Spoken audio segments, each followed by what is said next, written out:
The following is a chapter reading by the Worm Audiobook Project. Please support the original author at parahumans.wordpress.com. Thank you and enjoy.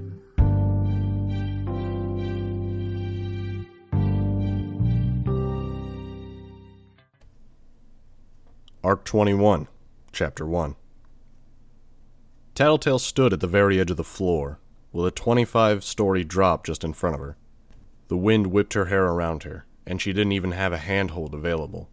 Shatterbird had cleared out all the window panes long ago. She lowered her binoculars. He's gone.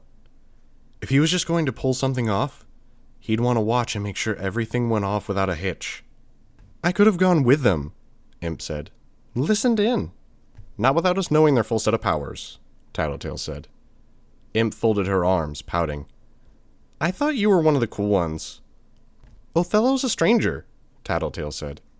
I'd think he has an imaginary friend who can mess around with us, but I didn't see any sign of anyone invisible walking around. Isn't that the point? Regent asked. No dust or glass being disturbed, none of that. I think his friend is invisible and intangible, but then what's the point? Citrin, only bits I could figure out were that she's got an offensive power, something with substance, and her focus was in a strange place. She was more focused on places in the room where the strongest powers were clustered, and her focus was fairly indiscriminate beyond that. Either her power wasn't anything that anyone here would have been able to defend against, like Flechette's arrows or a controlled version of Scrub's blasts, or she's a trump classification. What's that? Regent asked. Official classification for capes who can either acquire new powers on the fly, Tattletale gestured towards Gru, have an interaction with other powers that can't be categorized, or they nullify powers. She's powerful then, Regent said. She acts like she's powerful, Tattletale said. And she probably is, but that database of PRT records we had didn't have anything in it about those two. I don't know where he finds those guys, but Accord collects some damn heavy hitters. Perianne broke her spell of silence. You keep talking like we're going to fight them. Threat assessment, Tattletale said. She made her way back to her chair, sitting at the long table. Be stupid not to know what we're getting into, especially with someone like him. Not to mention, we've gotten in fights with pretty much everyone who ever set up shop in the Bay, Regent commented. There's nothing imminent, Gru said. Let's focus on more immediate problems. He turned his attention my way. Me? I asked. He's right. We've been so busy preparing for a possible fallout that we haven't had time to discuss this, Tattletale said. I'm a non-factor. The damage is done, and it's a question of the dust settling, I said, staring down at my gloves. I'd altered some of my costume, but the real adjustments would have to wait until I had time. I'd made up the extra cloth in an open area of my territory I was devoting to the purpose, but hadn't had the time to turn it into something to wear for tonight. Some of my mask, my back compartment of my armor, and my gloves were more streamlined. Or less streamlined, depending on how one looked at it. Sharper lines, convex armor panels that flared out more, gloves with more edges for delivering damage if I had to get into a hand-to-hand fight. I'd only done some of the armor, pieces of my costume that were already battered and worn. My gloves, my mask, and the back compartment of my armor tended to take the most abuse. I'd update the rest later. I'm not sure it's that simple, Gru said, his voice quiet. He reached across the table and gripped my hand, squeezing it. Have we double-checked to see what bridges they've burned for us? My parents aren't showing any sign of interference. Mom wouldn't care either way, Aisha said. She might try to capitalize on the attention with appearances on television if she could get money for it. Yeah, Gru agreed. My family wouldn't care, Tattletale said. I'd be surprised if they didn't already know. They'd choose to ignore it, I'd bet. Perianne, you've covered your bases? Most of my family is dead. The ones who aren't dead already know, Perianne said. She looked out toward the window, at the city lights under the night sky. Tattletale nodded. Let's see. Rachel isn't a problem. Not really. Never had a secret identity. Rachel shrugged. Her attention was on the dogs. They were shrinking, their extra mass sloughing away. She already had Bastard sitting next to her, his fur spiky and wet from the transformation. And if they tried to come at me through my family, they'd get what they deserved, Regent said. Why? Perianne asked. His dad's Heartbreaker, Tattletale said. Oh. Oh, wow. Funny thing is, Regent said, if you think about it, we might be bigger than Heartbreaker now. People all over America know who we are. And I'm not sure if Heartbreaker is known that far to the south or west. That's not our focus right now, Gru said, squeezing my hand. It's good that we're talking about safeguards and damage control, but discussing villains and the rest of America can wait. They came after Skitter while she was out of costume. How are you coping? Tattletale asked, leaning forward over the table. You were pretty heavy-handed tonight. We discussed it, sure, but I thought you'd at least pretend to play ball with them. I didn't need superpowered intuition to figure out they weren't going to cooperate no matter what I said, I replied. But you were provoking them. Valfor especially. You up for this, with all the other distractions? This is what I've got left, isn't it? The good guys decided to play their biggest card. They couldn't beat Skitter, so they beat Taylor. As far as I'm concerned, there's no reason not to throw myself into this. To deal with both heroes and villains as a full-time thing. I lay down the law because now I've got time to enforce it. I can be stricter with the local villains, back you guys up if they cause trouble, and dedicate the rest of my time to my territory. Dangerous road to travel down, Tattletale said. You need to rest, to have downtime. And do what?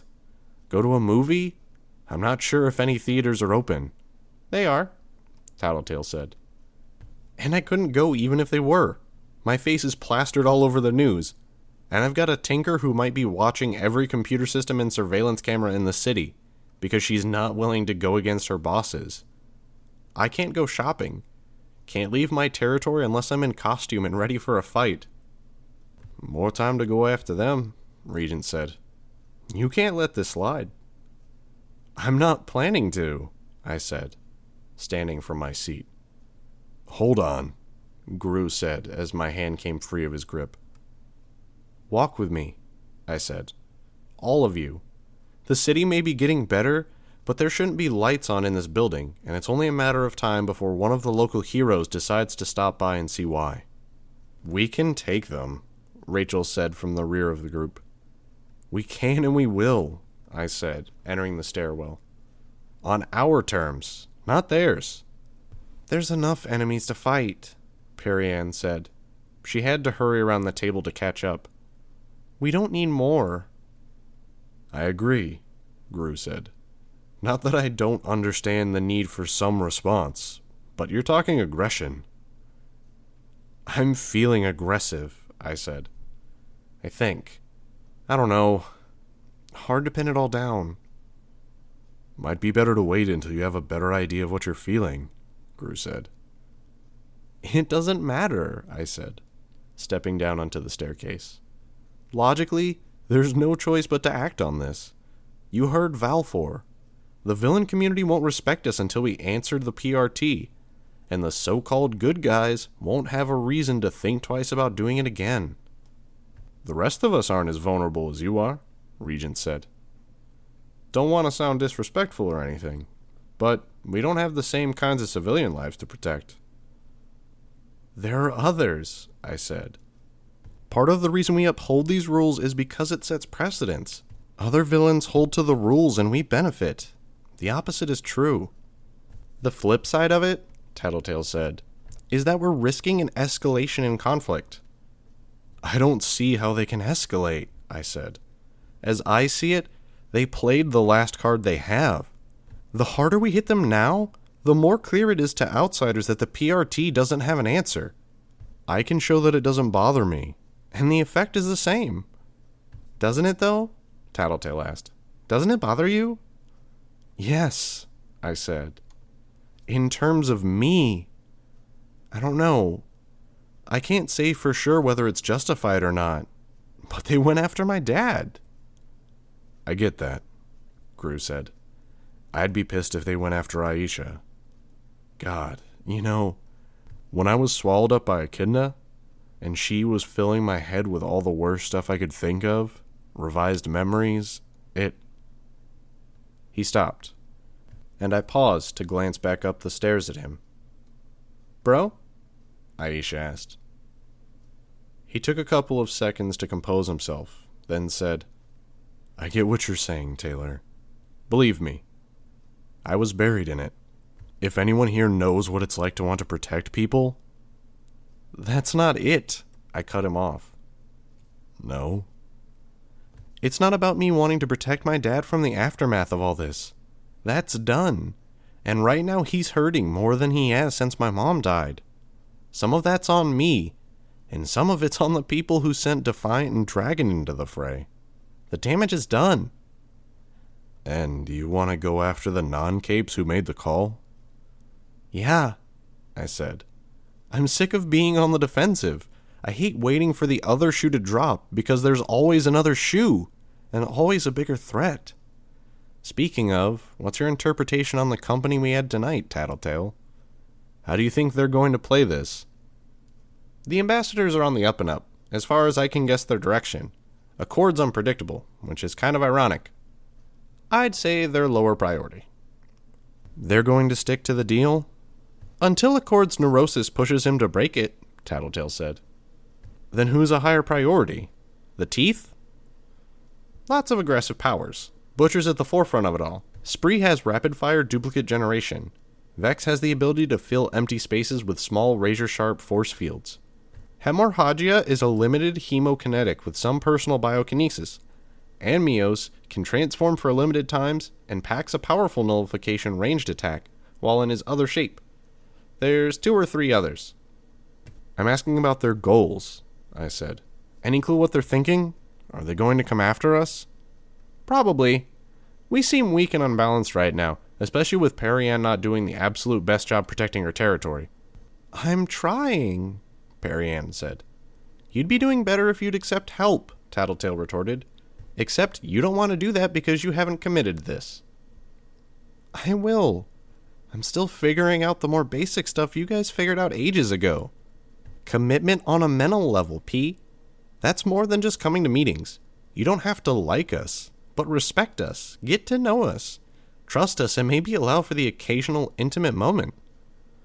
Perianne snapped her head around to stare at Tattletale, in a way that was rather more dramatic than the statement warranted. "Not that kind of intimate. Sorry, hun. Trust me when I say we're all pretty accepting here, and there's no reason to lie.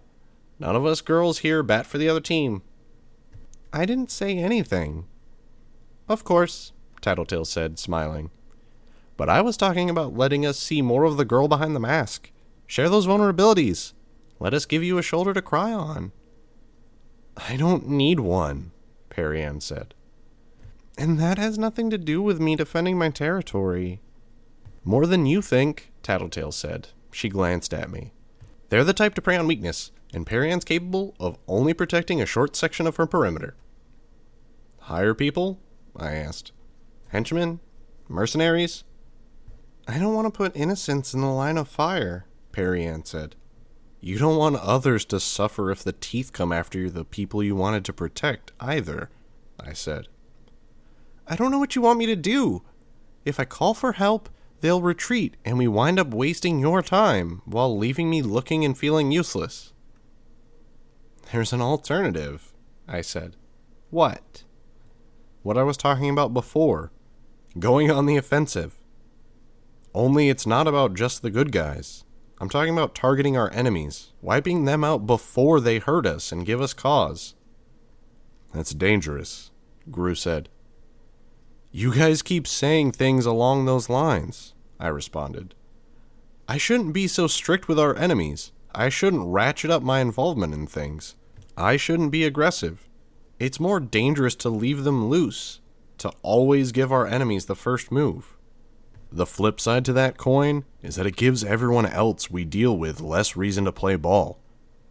We need to get other villains to parlay if we're going to seriously hold this territory. The ambassadors are only step 1, Gru said. If some other group comes into town and they're considering joining us, Are they going to look at whatever humiliating defeat we visit on the Fallen and feel it's better to attack us first? Escalation, Perianne echoed Tattletale's earlier statement. I sighed.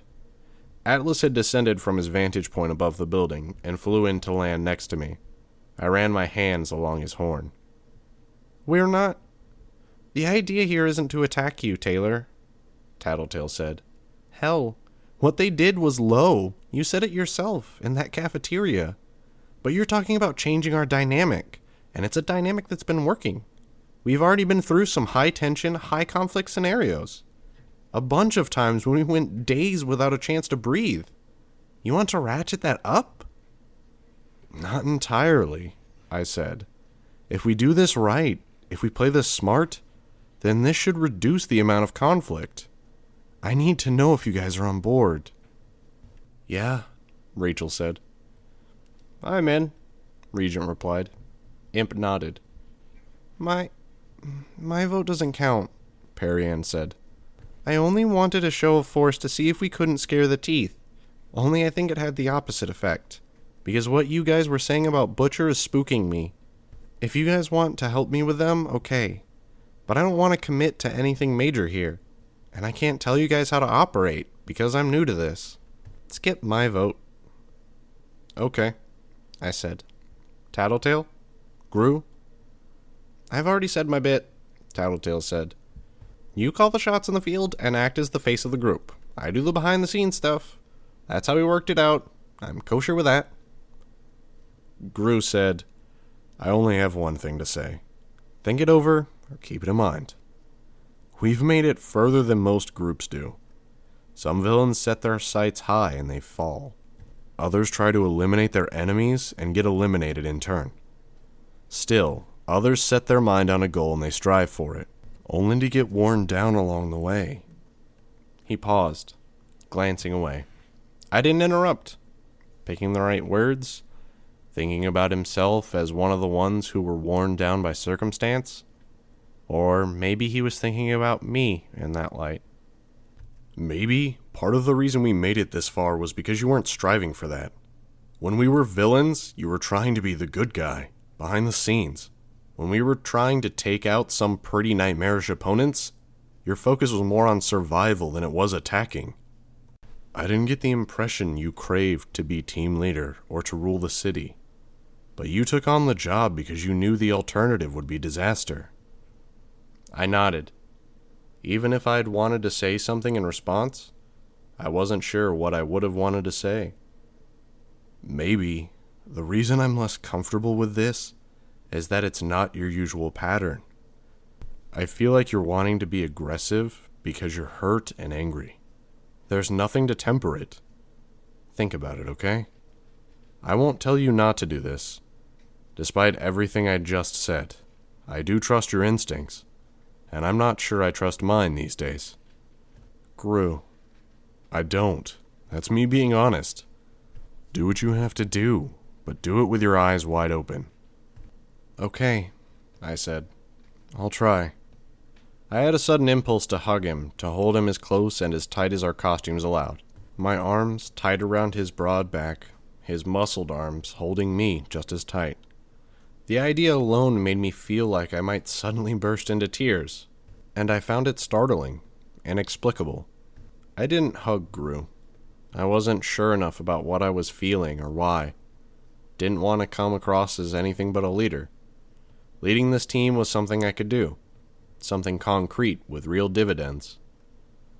Why had I brought Atlas here? Had I already been thinking about running? Avoiding further contact with these guys? Avoiding Gru? It was disconcerting to think about. Tattletale was staring at me. Could she read what I was experiencing, or get a sense of the emotions that were warring inside me? Okay, I said, and I was surprised at how normal I felt. We're playing this much like we did against the 9, only we aren't waiting for better excuses to do it. Groups of 3, one group active at a time, one target at a time. Who are we fighting? Rachel asked. The Fallen, the PRT, and the Teeth. And you're in this group of 3 for tonight's mission? Tattletale asked. Yeah. I needed a release. To do something. She glanced at Gru, and I suspected there was some kind of unspoken agreement there. She met my eyes, or the opaque yellow lenses that covered my eyes. I'll come. You're ops, I said. I thought the whole point of that was that you'd stay behind the scenes and out of trouble. I'll come, she repeated herself. No argument, no manipulation, only the statement. I sighed. Me too, Rachel said. Not sure if that's a good idea, Tattletale said. Maybe someone more subtle. No, I said. It's fine. Subtlety wasn't what I had in mind. Part 2. Bentley crashed into the side of the PRT van. The vehicle rocked, but it was set up to be in the field amid villains with super strength and literally earth-shattering powers. It didn't tip over. 2 more dogs crashed into the side of it, and the thing fell. The PRT officer in body armor fell from the turret at the top, his armor absorbing just enough of the impact that he wasn't badly hurt. The containment foam sprayers might have been an issue, but none of the uniforms were in a position to use the stuff. I'd come prepared, and each sprayer was either thoroughly snagged on spider silk at the top of the equipped trucks, or the PRT agents who were wearing the portable tanks were bound, blind, and under siege by masked bugs. Dovetail flew after Atlas and I. A trail of luminous slivers of light falling in her wake. She was good enough at maneuvering in such a way that the sparks didn't fall on the PRT uniforms and heroes below, even with my swarm crawling over her head, shoulders, and arms. Where the slivers touched something solid, they ballooned out into what Tattletale had described as soft force fields, encasing the subject. Anyone could push hard enough against the force fields to break them, even with multiple fields layered over one another. But it impeded movement, and she could hover over a target to keep reinforcing the force fields until the victim could be smothered in more permanent containment foam. It might have been a crummy power, but she was fast. If she could have thrown the force field generating slivers further than she did when she flung her arms out, she might have had us. It was to my advantage that it was easier to dodge pursuit than to match someone else's course exactly. Didn't hurt that she had bugs in her nose, ears, and mouth, and that she was being bound by silk, limiting her range of movement with every passing second. She was already unable to use the compact container foam sprayer she had built into her costume. Nothing I did would stop her from flying, but so long as she was blind and unable to use her arms, I didn't see her being too much of a threat. She wasn't making headway on the offense, but retreating wouldn't change her circumstances. I'd still bind her in silk, blind, and choke her. Her costume had a flared collar, and my bugs were crawling inside between the skin and cloth. That attack was as much about the psychological effect as getting to more skin to inflict bites. I wasn't sure if it was just me, but her movements were bordering on the frantic now. No holding back. I only had so many wasps and hornets, but I did what I could. Mosquitoes were a good one. Welts, leaving a mark. Rachel's dogs knocked over another one of the vans that had been circled around the PRT headquarters. The van was knocked into the side of the building, bending the bars that were supposed to protect the windows. Each window cracked, with the lines spiderwebbing out between the hexagonal sections, but they didn't break. Adamant got into close quarters combat with the dog, slashing at it with pieces of his armor and driving the animal back. Rachel whistled, shrill, and 2 dogs tackled him. He delivered one good swipe before the other blindsided him. The disadvantage of forming a full covering of armor was that it limited his peripheral vision. She wasn't going even 2 seconds without giving a command. There were 5 dogs in the field, or 4 dogs and 1 young wolf, and many were lacking in serious training, so she managed them with lengths of chain between their collars and Bentleys, and by giving enough commands that they wouldn't have time to get creative and go after one of the PRT uniforms. Seer was indoors, along with Triumph. Binding Seer had been a first priority, and I'd achieved it much in the same way. He'd done what he could to target the bugs managing the threads and to disentangle himself, but time spent on that was time he wasn't moving outdoors and shooting me or one of the dogs. As with Dovetail, I had managed to make enough progress that he was more or less out of the fight. She was blind, he was immobile. The other heroes would be arriving soon. I double-checked Dovetail wasn't in a position to give pursuit, then ventured inside, entering through an open window on the uppermost floor. I felt calm, which was odd, given the scene. Bugs swarmed every employee, from the official heroes to the kids who might have been interns. Some howled in pain, others screamed more out of fear, or yelped as bugs periodically bit them. The bugs gave me a sense of the route I needed to take, my destination. There were offices in the back corner, but I had a sense of where I was going. I had been here before, when Piggott had been the director. I saw the labels on the door. Commissioner, Deputy Director, Director. I opened the last door. Director Tag. He held a gun, but he didn't point it my way. There was a woman behind him, using him as a shield. I had had statements ready, angry remarks, any number of things I could have said to him, to punctuate what my swarm was doing to his assembled employees. Statements, maybe, that could have surprised him, woken him up to what he'd done to me. Then I saw the steel in his eyes, the sheer confidence with which he stood in front of the woman. They had matching wedding bands. His wife. I knew in an instant that there wouldn't be any satisfaction to be had that way. Rather, the word that left my mouth was a quiet, "Why?" His eyes studied me, as though he were making an assessment. His words were gruff, the gravelly burr of a long-time smoker. He very deliberately set the gun down on the desk, then replied, "You're the enemy." I paused, then pulled off my mask. I was sweating lightly, and my hair was damp around the hairline. The world was tinted slightly blue in a contrast to the coloring of my lenses. "It's not that simple." "Has to be. The ones at the top handle the compromising. They assess where the boundaries need to be broken down, which threats are grave enough. My job is to get the criminals off the streets and out of the cities." "By starting fights in schools." "Didn't know it was a school until the capes were already landing," he replied. "Had to choose. Either we let you go, then you were keeping an eye out for trouble from then on, or we push the advantage." "Putting kids at risk?" "Dragon and Defiant both assured me you wouldn't risk the students." I sighed. Probably right. Someone behind me screamed as a group of my hornets flew to him to deliver a series of bites across his face. "Barbaric," Director Tag said. "Inflicting pain isn't the point." "Seem to be doing a good job of it," he commented. "There are heroes on their way back from patrol. Your guys called them in. But there's also news teams on the way here. We called those guys in. They'll find your employees covered in welts, every PRT van damaged or trashed. Your employees won't be able to get any cars out of the parking lot, so they'll have to walk, which will make for some photo opportunities. A handful of heroes will be a bit the worse for wear. You can try running damage control, but some of it's bound to hit the news."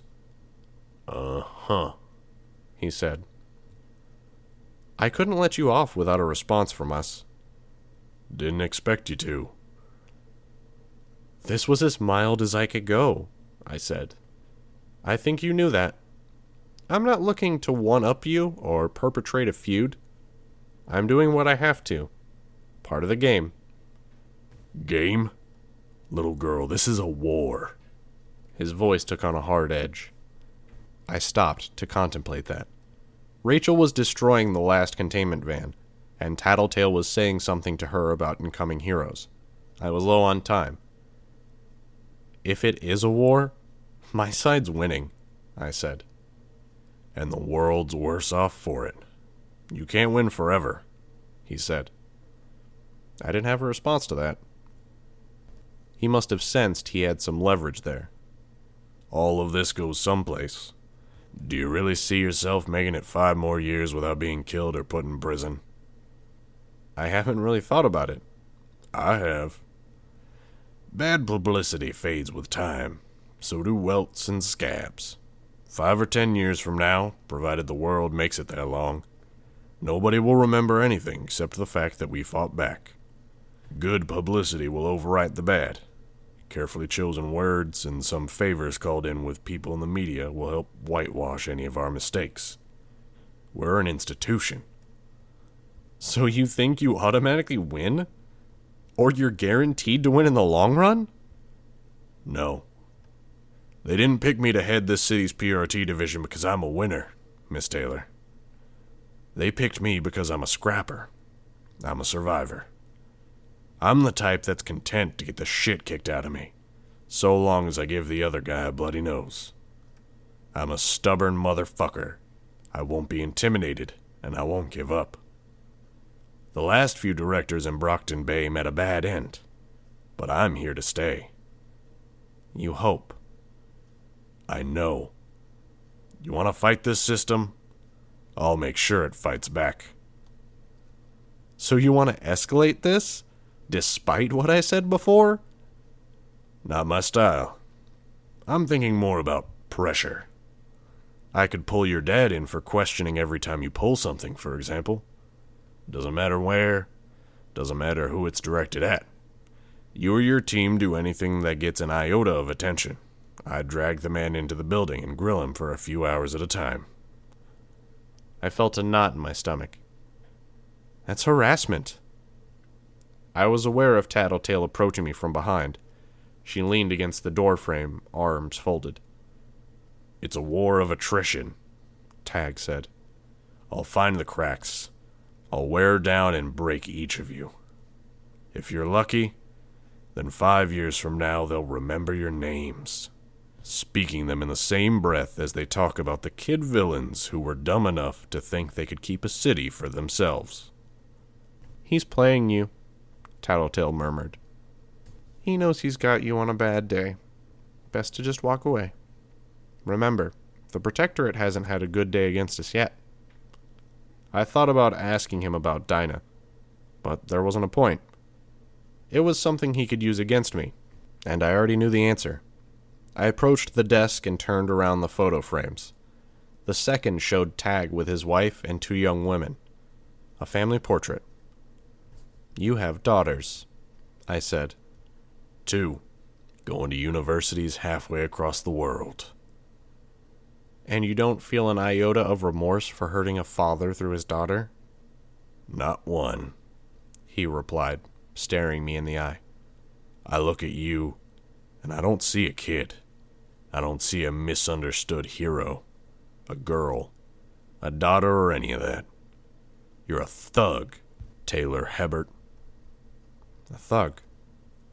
His mindset was all us versus them, good guys versus the bad.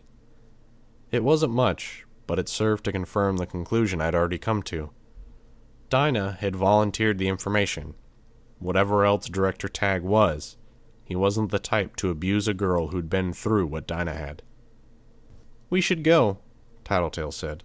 Rachel's downstairs with all her dogs. We can run before the reinforcements collapse in on us. Yeah, I said. Nearly done.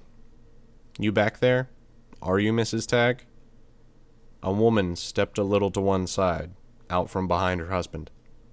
I am. Visiting him for the night? Brought him and his men donuts and coffee. They've been working hard. Okay, I said. And you stand by your husband? You buy his rhetoric? She set her jaw. Yes, absolutely. I didn't waste an instant. Every spare bug I had flowed into the room, leaving Director Tag untouched while the bugs flowed over the woman en masse. She screamed. He reached for his gun on the desk, and I pulled my hand back. The thread that I'd tied between the trigger guard and my finger yanked the weapon to me. I stopped it from falling off the desk by putting my hand on top of the weapon. Tag was already reaching for a revolver at his ankle. Stop, I said. He did. Slowly. He straightened. I'm illustrating a point, I said. My bugs drifted away from Mrs. Tagg. She was uninjured, without a welt or blemish. She backed into the corner as the bugs loomed between her and her husband. Not sure why. Doesn't change my mind in the slightest, Tagg said. I didn't respond. The swarm shifted locations and dogpiled him. Stubborn as he professed to be, he started screaming quickly enough. I picked up the gun from the edge of the desk, joining Tattletale. We marched for the exit together, moving at a speed between a walk and a jog, passing by 20 or so PRT employees, each covered in bugs, roaring and squealing, their pain and fear to the world as they stumbled blindly and thrashed in futile attempts to fight the bugs off. Nothing venomous. The wasps and hornets weren't contracting their bodies to squeeze the venom sacs. There was nothing that could put their lives at risk. It was still dramatic enough. He's right, Tattletale commented. About? You won't change his mind with a gesture like that, sparing his wife? Okay, I replied. I opened a drawer and put Director Tagg's service weapon inside, while Atlas ferried Tattletale down to the ground floor. Atlas returned to me, and I took to the air, flying just above Lisa and Rachel and the dogs as we fled the scene. I made a point of leaving every single bug inside the PRT headquarters, to infest it until they had the place exterminated, which would only be another photo opportunity for the media, or to serve as a perpetual reminder as it took weeks and months for all of the bugs to be cleared out. The news teams were already arriving on the scene. No doubt there was a camera following us. I remembered Director Tagg's threat, to bring my father into custody. Only a threat, going by his wording. But it did make me think about how every activity, everything I did that brought me into the public consciousness, it would be a little twist of the knife that I had planted into my dad's back. Not a good feeling. Maybe the little demonstration I'd done with Tagg's wife hadn't been for him. It could just as easily have been me trying to prove something to myself.